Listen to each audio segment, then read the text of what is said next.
Welcome to the next lesson. Today's lesson is about writing the discussion section. So we're getting close to the end of the main body of the manuscript, and today we're going to talk about what should go into the discussion and how to write it and the common mistakes that you should avoid. So let's get started. First, we're going to look at where we are in the project management process. So we are here still in the executing phase, and as you are executing, writing the discussion, you should also be controlling and monitoring. That is, looking back to your outline, making any adjustments that you feel like you need to make as you're going, but not drifting off course aimlessly, making these adjustments purposefully and adjusting your course as you go. The learning outcomes for the lesson today are as follows. At the conclusion of this lesson, you will be able to explain the purpose of a discussion section. You will know how to structure the discussion in a pyramid form, going from more specific information to more general information as you move through the section. You will be able to discuss the findings of your study without repeating the results material. And this is a challenge for a lot of new writers. You will also be able to discuss your findings and prior related publications as opposed to just citing them. You're going to discuss them in the context of your research question. You will also be able to refer to the figures and tables as appropriate, and you'll be able to discuss the significance of your study and propose future directions. And you'll be able to avoid the common problems of the discussion section. So I'd like to share with you one more quote from Mr. William Zinsser, and he's talking about how to end an article. So before we had a quote from this same author talking about how to begin an article. Now he's going to tell us a little bit about how to end an article. And he says, knowing when to end an article is far more important than most writers realize. You should give as much thought to choosing your last sentence as you did to your first. Well, almost as much.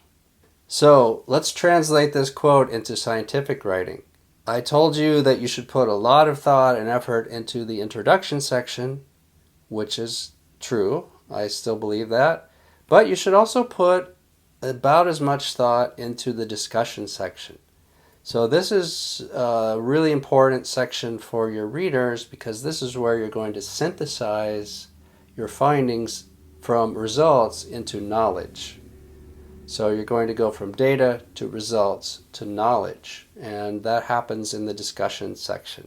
And so it's really important that you have a good plan, a good outline, a good structure, and your logic and your reasoning flows throughout this section.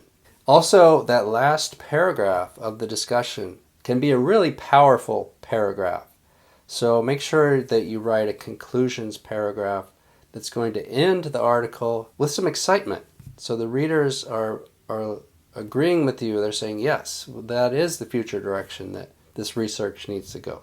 All right, so what are the functions of the discussion section? One of the first functions of the discussion section is to provide an answer to the research question. That's really important. The research question has been the central theme of your entire manuscript, and all the work you've done is to reach an answer to that. And so this is where you're going to provide the readers with that answer. It's also going to explain how the results support the answer to the research question. And it's going to place the answer to the research question in the context of existing knowledge. At the same time, it's going to create new knowledge. And it's also going to provide the theoretical implications or practical applications of your work to future situations and how other scientists in your field can use your findings to advance their work also.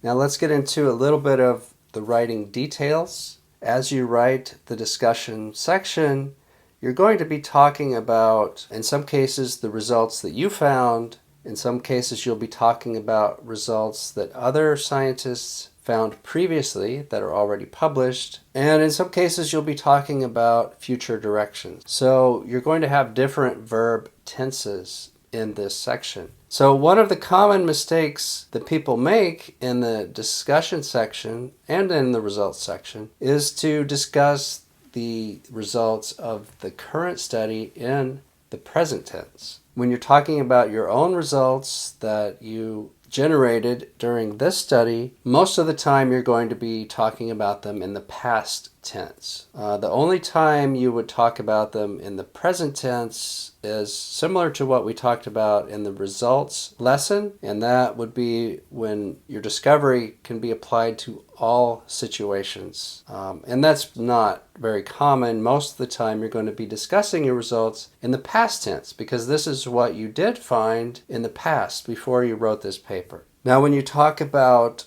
other people's work, since it has been published, we consider that part of the knowledge base, so that should be discussed in the present tense.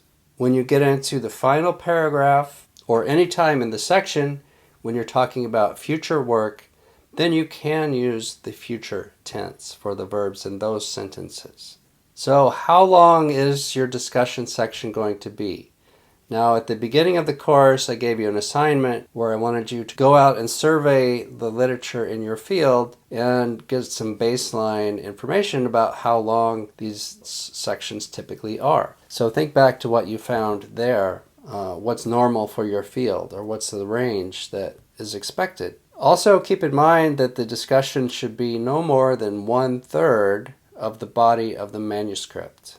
It is going to be the longest section a lot of times, but sometimes authors tend to make it way too long. And they're just over discussing things, and they're going off on side directions that are kind of relevant, but they're not directly relevant to this study, and it just gets out of hand. So a lot of times when you get reviews back, the paper's too long, and they want you to cut it. I've had reviews come back where they ask me to cut the paper by as much as 1/3. A lot of the cuts will come out of the discussion section. So try to keep it to 1/3 at the max. And for most papers that I've seen in the life sciences, 5 to 7 paragraphs is adequate to accomplish everything you need to in the discussion section.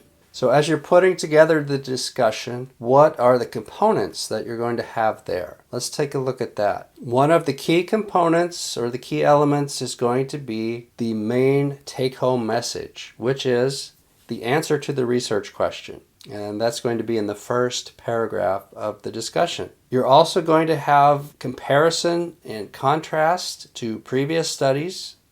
Quite a bit of the discussion will revolve around that. That's how you're going to figure out what your results mean, is by comparing it to what is already known in your field and what previous authors have found in studies that are related to what you're doing. You should also have a paragraph that goes over the strengths and the weaknesses of your study. You can talk about unique approaches that you might have done, new approaches that maybe no one else has ever done before. So basically a critical assessment of your study. And if you know your study has some weaknesses, you should point that out. Don't wait for the reviewers to point that out, because if the reviewers point it out, it's more likely to push you towards the reject decision.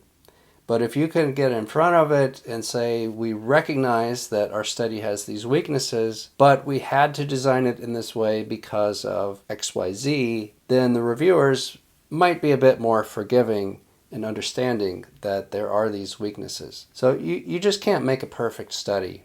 And other scientists recognize that. So having this critical assessment is going to help you in reviews by taking away some of the points that reviewers might criticize otherwise.